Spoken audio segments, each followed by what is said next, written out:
Hi friends, welcome to my channel all government jobs Telugu. మన ఛానల్లో government channel job notification release అయినా వెంటనే update ఇస్తానండి. Please subscribe my channel. అలానే channel subscribe చేసుకొని బెల్ ఐకాన్ ప్రెస్ చేయండి. ఛానల్లో ఎటువంటి వీడియో అప్లోడ్ అయినా మీకు వెంటనే నోటిఫికేషన్ వస్తుంది. మనం ఈ వీడియో విషయానికి వస్తే Indian council of medical research అండి, అంటే ఐసీఎంఆర్ ఇన్స్టిట్యూట్ అయిన national institute of malaria research, ఇది న్యూఢిల్లీలో ఉంది. దీని నుంచి మనకి అడ్మినిస్ట్రేటివ్ క్యాడర్ పొజిషన్కి పర్మనెంట్ జాబ్ వేకెన్సీస్ అవి రిలీజ్ అయ్యండి.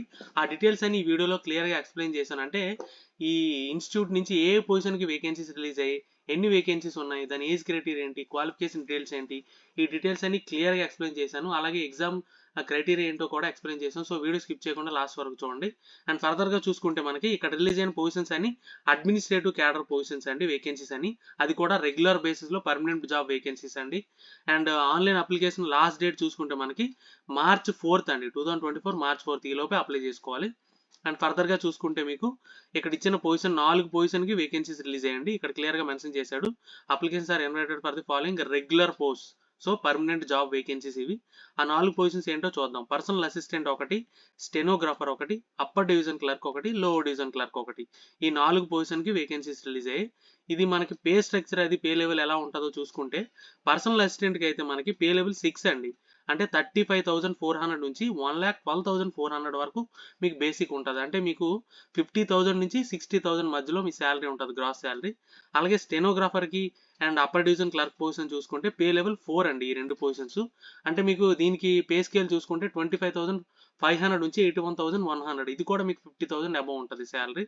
అండ్ ఇంకొక పొజిషన్ లోవర్ డివిజన్ క్లర్క్ చూసుకుంటే ఇది పే లెవెల్ 2 అండి, దీనికి మీకు 19,900 నుంచి 63,200, అంటే మీకు ఇది కూడా 40,000 అబౌవ్ ఉంటుంది శాలరీ. అండ్ టోటల్గా వేకెన్సీస్ చూసుకుంటే 8 వేకెన్సీస్ ఉన్నాయండి, 4 పొజిషన్కి కలిపి. అండ్ కేటగిరీ వైజ్ వేకెన్సీస్ కూడా ఇక్కడ క్లియర్గా మెన్షన్ చేశాడు.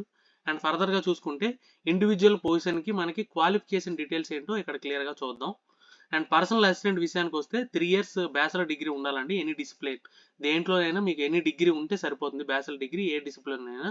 దాంతోపాటు మీకు షార్ట్ హ్యాండ్ ఉండాలండి, షార్ట్ హ్యాండ్ స్పీడ్ వచ్చి ఉండాలి, అది కూడా 120 words per minute స్పీడ్ ఉండాలి షార్ట్ హ్యాండ్లో.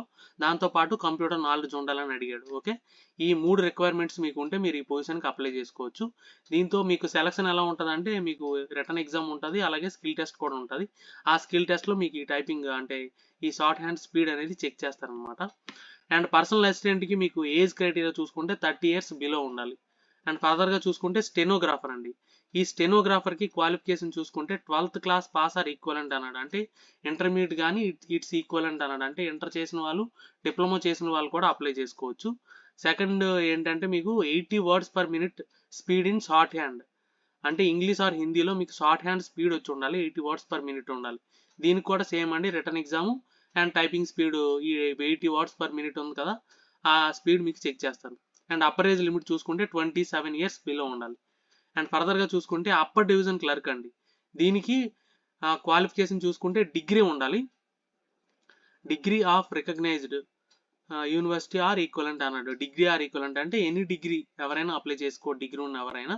దీని కూడా టైపింగ్ స్పీడ్ అడిగాడు, 35 words per minute in English are 30 words per minute in Hindi.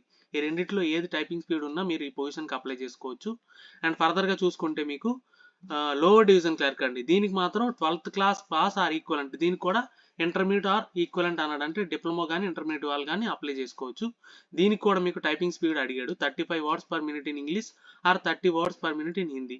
ఈ రెండింటిలో ఏమొచ్చినా మీరు అప్లై చేసుకోవచ్చు. దీనికి కూడా స్కిల్ టెస్ట్ ఉంటుంది, రిటర్న్ ఎగ్జామ్ కూడా ఉంటుంది. అండ్ ఈ రెండు పొజిషన్లకి అప్పర్ ఏజ్ లిమిట్ చూసుకుంటే 27 years అండి, ఈ లోపు మీకు ఏజ్ ఉంటే మీరు అప్లై చేసుకోవచ్చు. అండ్ ఫర్దర్గా చూసుకుంటే ఎలా అప్లై చేయాలి అంటే, మీకు ఇక్కడ వెబ్సైట్ ఇచ్చాడండి, ఈ వెబ్సైట్లోకి వెళ్ళి మీరు అప్లై చేయాలి. ఈ వెబ్సైట్ లింక్ అనేది నేను డిస్క్రిప్షన్లో పెట్టాను, దానిపైన క్లిక్ చేస్తే మీరు డైరెక్ట్గా ఆ పేజ్లోకి వెళ్ళి అప్లై చేసుకోవచ్చు. అండ్ అప్లికేషన్ ఫీజు విషయానికి వస్తే 300 rupees అండి, ఆన్లైన్లో పే చేయాలి. అండ్ ఎవరికి ఎగ్జామ్షన్ ఉందంటే SC ST PWD women candidates, అలాగే ఎక్స్ సర్వీస్ మెన్ క్యాండిడేట్స్కి ఎగ్జామ్షన్ ఉంది, వాళ్ళు పే చేయాల్సిన అవసరం లేదు. ఇంకొక ఇంపార్టెంట్ పాయింట్ ఏంటంటే, the candidates do not require to attach any document while applying online. ఆన్లైన్లో అప్లై చేసేటప్పుడు మీరు ఏ డాక్యుమెంట్ అప్లోడ్ చేయాల్సిన అవసరం లేదు, అది క్లియర్గా మెన్షన్ చేశాడు. ఇంకోటి సెలక్షన్ ప్రొసీజర్ చూసుకుంటే మీకు ఇక్కడ క్లియర్గా మెన్షన్ చేశాడండి. మనకి ఆల్రెడీ చెప్పుకున్నాం కదండి, రిటర్న్ ఎగ్జామ్ ఉంటుంది, అలాగే స్కిల్ టెస్ట్ ఉంటుంది. ఈ return exam qualifying nature minimum qualifying marks ఎంత రావాలంటే 50% ఫర్ అన్రిజర్వ్డ్ ఈడబ్ల్యూఎస్ ఓబీసీ క్యాండిడేట్స్కి, అలాగే 40% ఫర్ ఎస్సీ ఎస్టీ పీడబ్ల్యూ క్యాండిడేట్స్కి. ఈ మినిమం రిక్వైర్మెంట్స్ వచ్చిన వాళ్ళలో టాప్ 20 క్యాండిడేట్స్ని సెలెక్ట్ చేస్తాడు. ఇక్కడ ఇచ్చాడు చూడండి, only top 20 candidates are as per the merit list of the written test shall only be called for the skill test. Top 20 మెంబర్స్ని స్కిల్ టెస్ట్కి పిలుస్తాడు. ఆ 20 మెంబర్స్కి స్కిల్ టెస్ట్ పెట్టి అందులో క్వాలిఫై అయిన వాళ్ళకి మళ్ళీ మెరిట్ తీసి ఫైనల్ సెలక్షన్ అనేది ఉంటుంది. ఒకవేళ ఈ టాప్ 20 మెంబర్స్ స్కిల్ టెస్ట్లో క్వాలిఫై అవ్వలేదు అనుకోండి, నెక్స్ట్ టాప్ 20 మెంబర్స్ని స్కిల్ టెస్ట్కి పిలుస్తాడు అనమాట, సెకండ్ లిస్ట్ తీసి. వాళ్ళలో క్వాలిఫై అయిన వాళ్ళకి ఫైనల్ మెరిట్ అనేది మీకు రిటర్న్ టెస్ట్లో వచ్చిన ఎగ్జామ్ మార్క్స్ మీద డిపెండ్ అవుతుంది. ఓకే, అండ్ ఫర్దర్గా చూసుకుంటే అంటే సెలక్షన్ అనేది మాత్రం డైరెక్ట్గా మీకు రిటర్న్ ఎగ్జామ్ ఏదైతే ఉందో దానిపై వచ్చిన మార్క్స్ మీద డిపెండ్ అవుతుంది. స్కిల్ టెస్ట్ అనేది ఓన్లీ క్వాలిఫైయింగ్ నేచర్ మాత్రం. అండ్ ఫర్దర్గా చూసుకుంటే ఏజ్ లిమిట్ అండి, మీకు already age criteria already individual పొజిషన్కి ఏజ్ అది చెప్పుకున్నాం కదా. ఈ ఏజ్ లిమిట్కి క్రూషియల్ డేట్ ఏది అంటే మీకు లాస్ట్ డేట్ అండి 2024 March 4th ఈ లోపే మీకు ఏజ్ చెక్ చేసుకోవాలి. అండ్ ఫర్దర్గా చూసుకుంటే ప్రొబేషన్ అనేది 2 years ఉంటుందండి. 2 years ప్రొబేషన్ తర్వాత మీకు కన్ఫర్మ్ చేస్తారు. అండ్ అదర్ డీటెయిల్స్ అవి చూసుకుంటే మీకు డేటు, టైము, వెను, రిటర్న్ ఎగ్జామ్, స్కిల్ టెస్ట్ ఎప్పుడు ఉంటుంది ఏంటి అనేది మీకు ఆన్లైన్లో అప్లోడ్ చేస్తాడు. అలాగే మీరు ఏదైతే ఈమెయిల్ ఐడి, మొబైల్ నెంబర్ ఇచ్చారో దానికి కూడా మీకు కమ్యూనికేషన్ ఉంటుంది. అండ్ ఫర్దర్గా చూసుకుంటే ఇవన్నీ డీటెయిల్స్. ఏమైనా డౌట్స్ ఉంటే కమెంట్ చేయండి, డెఫినెట్గా క్లారిఫై చేస్తాను. వీడియో నచ్చితే లైక్ చేయండి, మీ ఫ్రెండ్స్కి షేర్ చేయండి, ఛానల్ని సబ్స్క్రైబ్ చేయడం మర్చిపోకండి. Thank you so much.